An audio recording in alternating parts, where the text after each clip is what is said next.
പ്രിയപ്പെട്ട കുട്ടികളെ, നിങ്ങളുടെ നന്മയ്ക്ക് വേണ്ടി മഹാന്മാരായ മനുഷ്യർ പണ്ടുകാലത്ത് എഴുതി വച്ചിട്ടുള്ള സാരോപദേശ കഥകളാണ് ഇനി നമ്മൾ പറയാൻ പോകുന്നത്.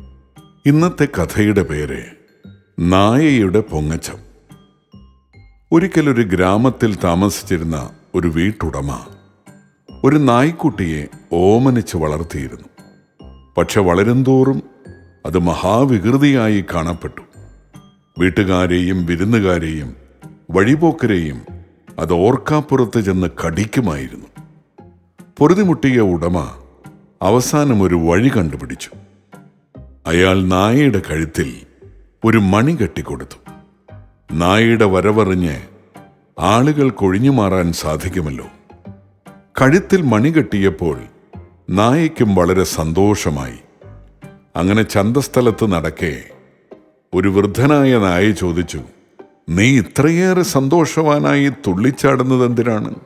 "എടോ കിഴവൻ നായേ, തൻ്റെ മുഖത്ത് എന്തിനാണ് ഈ കണ്ണു വച്ചിരിക്കുന്നത്?